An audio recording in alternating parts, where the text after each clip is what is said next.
At 3:30 a.m. local time, a tanker flying under an American contracted flag moved silently through the northern waters of the Persian Gulf.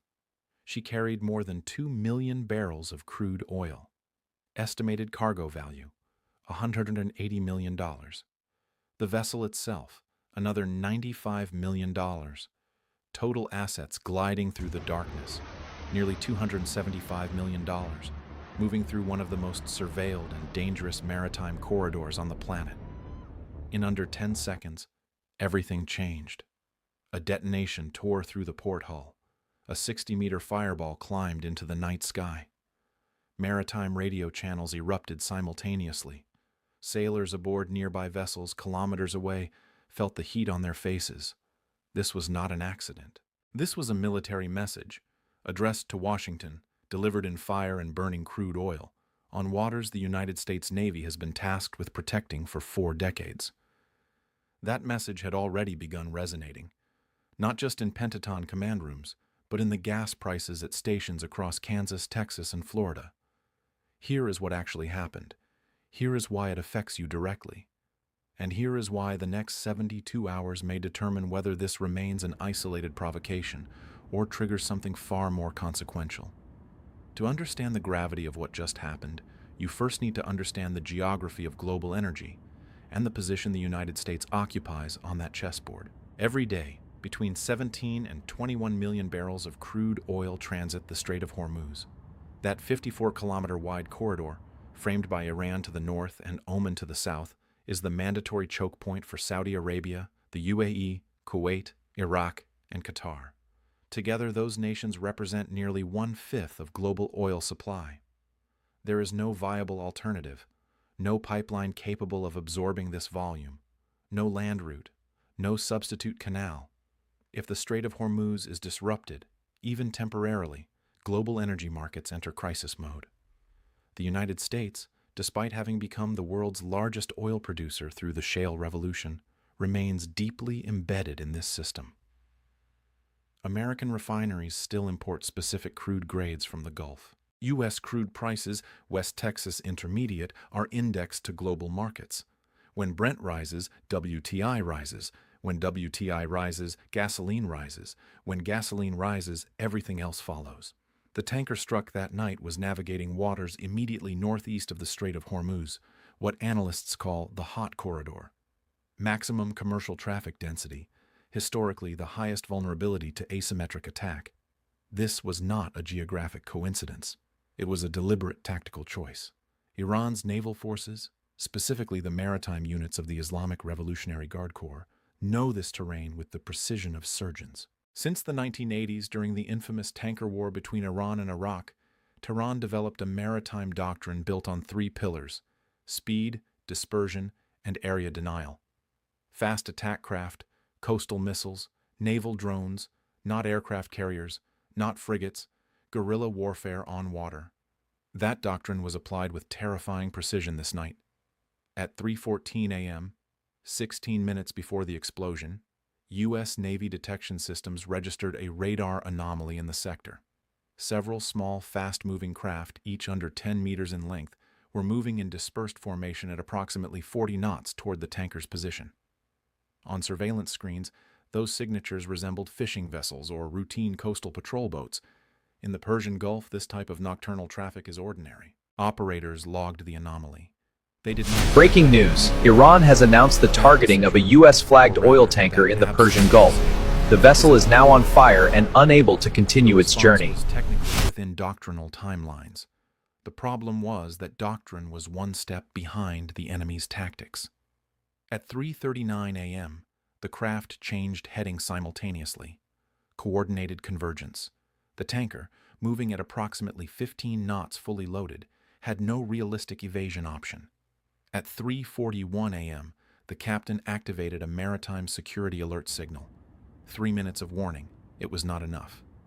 At 3:44 a.m. precisely, the first impact struck the port hull, between the main deck and the waterline, in a zone of known structural vulnerability for this class of vessel. Based on early technical assessments, the munition used was likely a short-range surface skimming missile or a contact explosive charge, the type of armament the IRGC has demonstrated repeatedly during exercises in Gulf waters. 4 seconds later, a second impact. Same zone, slightly higher. The objective was not to immediately sink the vessel. That would have triggered a direct and massive military response. The objective was to immobilize it, set it ablaze, and broadcast the images worldwide. Mission accomplished, with terrifying precision. By 4:02 a.m., 15 minutes after impact, first thermal satellite imagery showed an 80-meter torch visible from space. The vessel was losing speed but remained afloat. The crew of 20 men had activated non-essential station abandonment protocols. The ship burned. The cameras watched. Meanwhile, in Singapore, Tokyo, and London, energy trading floors were receiving first alerts. Commodity traders have a term for this moment: the signal. When the signal arrives, the reaction is nearly automatic. Within minutes, Brent crude had moved up $2.40 per barrel on Asian markets. That was only the beginning. At 4:15 a.m., Iranian state media published their first statement, brief, factual in its brutality. The naval forces of the Islamic Revolutionary Guard Corps had neutralized a hostile target in the northern Persian Gulf waters in response to continued provocations by Washington-aligned forces in the region. The vessel had been struck successfully and left in flames. Gulf waters would no longer be free transit space for enemy ships. Every word was calculated, neutralized, not sunk, which would have implied casualties and immediate escalation. Struck successfully, a claim of demonstrable military competence, no longer free transit, a direct threat to the global commercial system, and that was the trap. Because while Washington focused on the burning vessel, on diplomatic responses, on reinforced naval patrols, something else was unfolding in silence inside the American economy. Something Iranian planners had anticipated with precision that demands cold intellectual acknowledgement. The United States is in a period of extreme inflationary sensitivity. American households have been weakened by 2 years of price increases. The Federal Reserve has maintained high interest rates to contain inflation. The government cannot afford a new energy shock without major political risk. Tehran knows this. IRGC analysts track American economic indices. They have seen polling data on U.S. voter sensitivity to energy prices. They identified the moment of maximum vulnerability. The attack on the tanker was not designed to provoke a war. It was designed to apply economic pressure on an already strained society, to force Washington into a dilemma: respond militarily and risk escalation, or absorb the economic pressure and appear weak. In either case, Iran scores points. In Washington, it was 8:47 p.m. Eastern Time.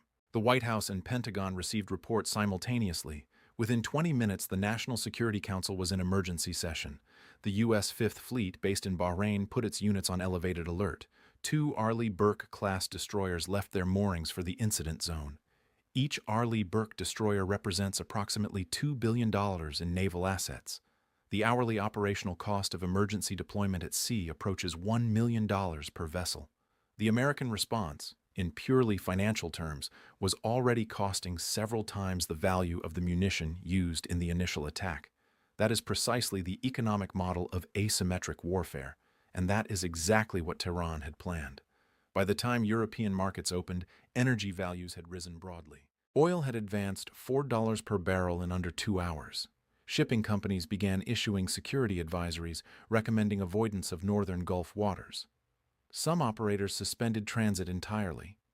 Every hour of suspension means oil that doesn't arrive. Oil that doesn't arrive means refineries adjusting their programs. Refineries adjusting means inventories tightening. Inventories tightening means prices rising. The causal chain is mechanical. It activates in hours. Its effects land in days. Let's be direct about what this means for Americans.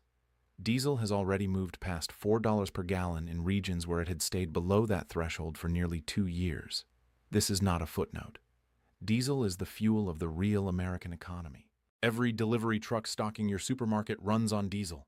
Every locomotive crossing the continent carrying construction materials, industrial products, agricultural goods, diesel.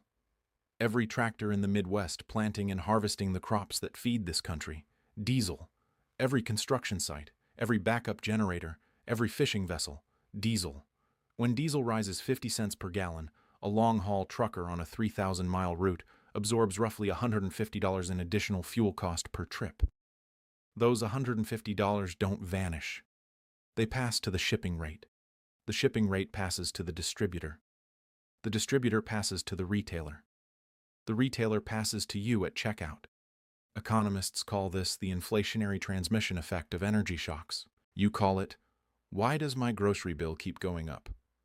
Airlines have already begun recalibrating their fuel cost projections. Jet fuel follows crude with a few weeks' lag. If tensions persist, airfare increases are likely before the end of the quarter.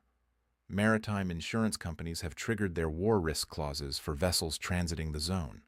Some tanker operators saw their premiums double or triple within 48 hours. Surcharges of $500,000 to $800,000 per transit that fold directly into the cost of every barrel transported. The U.S. Strategic Petroleum Reserve currently holds approximately 370 million barrels, roughly 18 days of total national consumption if relied upon exclusively. The Biden administration drew heavily from those reserves during the 2022 energy crisis. They have not returned to pre-crisis levels. In the event of prolonged disruption, that buffer is thinner than it was 3 years ago. Some market analysts estimate that if attacks continue at the pace of 1 or 2 per week, Brent crude could reach $95 to $100 per barrel within 6 weeks. At that level, regular gasoline in the United States would return to the $4.50 to $5 range in most states. In California, where taxes and refining costs add significant differential, prices could approach $6 per gallon. Let's run the full ledger, not just the tanker, but the complete picture. On the Iranian side, a demonstration of maritime military capability against a U.S.-linked commercial vessel, executed with relatively modest means in waters claimed as their sphere of influence. Estimated operation cost between $500,000 and $2 million for munitions and logistics. Effect produced a near $5 per barrel oil price spike on global markets, an international diplomatic crisis, a costly U.S. naval deployment, and massive worldwide media coverage. On the American side, a damaged contractor tanker, a potentially lost or compromised cargo, an emergency deployment of 2 destroyers costing millions per day in operational costs, rising pump prices beginning to register with ordinary citizens, and growing internal political pressure to respond without escalating. The asymmetry is real. It is documented. It is intentional. Operations of this type are not impulsive actions. They fit within a longer-term strategy analysts call the threshold doctrine. Push hard enough to demonstrate strength and inflict costs, but not hard enough to cross the threshold that would trigger a direct, devastating U.S. military response. Iran has practiced this strategy with remarkable consistency since 2019. The September 2019 attack on Saudi Arabian oil facilities at Abqaiq and Khurais, attributed to Iran or its proxies, temporarily removed 5.7 million barrels per day from the market, roughly 5% of global supply. Prices spiked 15% in a single trading session. The American response, diplomatic and limited. The lesson Tehran drew: you can strike hard in the energy sector without provoking direct military retaliation, as long as you stay below the threshold of direct American casualties. That night, the tanker crew consisted of Filipino, Indian, and Pakistani nationals. No Americans aboard. That detail is almost certainly not coincidental. This story is not really about a tanker. A tanker can be repaired. A cargo can be replaced. Prices can come back down. This story is about the fragility of a global system that most Americans take for granted. The system that makes gasoline available at your local station. The system that keeps supermarket shelves stocked. The system that keeps the American economy running. That system has a choke point. It's called the Strait of Hormuz. And it is controlled, geographically, by a country that just demonstrated its willingness to use it as leverage. The U.S. Navy maintains one of the most significant permanent presences in the Persian Gulf anywhere in the world. The Fifth Fleet, based in Manama, Bahrain, coordinates operations across an area covering the Persian Gulf, the Red Sea, the Arabian Sea, and portions of the Indian Ocean. It is a military posture built on decades of American foreign policy, constructed on the premise that the free flow of oil is a vital national interest worth defending by force. but defending a vital national interest and physically protecting every commercial vessel in a maritime space of 240,000 square kilometers are two very different things. At any given moment, hundreds of commercial ships, tankers, cargo vessels, and craft of every size navigate those waters simultaneously.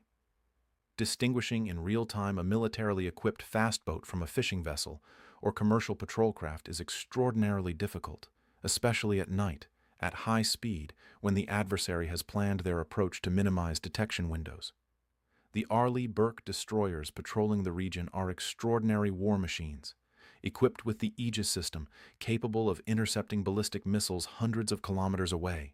Their SPY-1 radar can simultaneously track hundreds of targets, but they are not designed to interdict fast attack craft a few kilometers away in an environment saturated with civilian traffic. This mismatch between available tools and the actual threat is one of the most painful lessons the U.S. Navy has absorbed from Gulf incidents since the 1980s. American military planners face an allocation dilemma with no simple solution. Reinforcing naval presence is expensive, escorting every individual tanker is logistically impossible, and preemptively striking Iranian bases or capabilities on Iranian territory would constitute an act of war with incalculable consequences. This impossible triangle, protect economic interests, avoid military escalation, contain operational costs, is precisely the space in which Iran operates with calculated efficiency.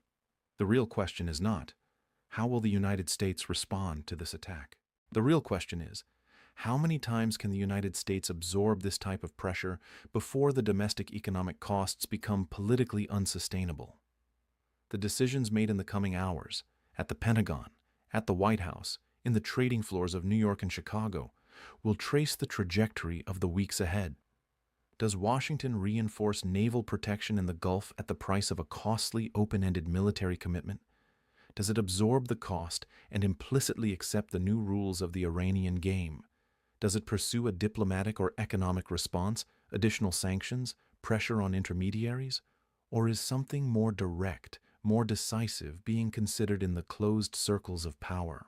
Each of those responses carries different implications for you, for your wallet, for your economy. That is precisely why this story matters, not as a distant geopolitical abstraction, but as a signal that, like the heat from that fireball felt on the faces of sailors kilometers away, is already traveling toward you. What do you think the United States should do? Respond militarily and risk escalation, or pursue a diplomatic solution and risk appearing weak? And how far do you believe Iran is genuinely prepared to push this? Share your analysis in the comments. The discussion that follows these events is often as instructive as the events themselves.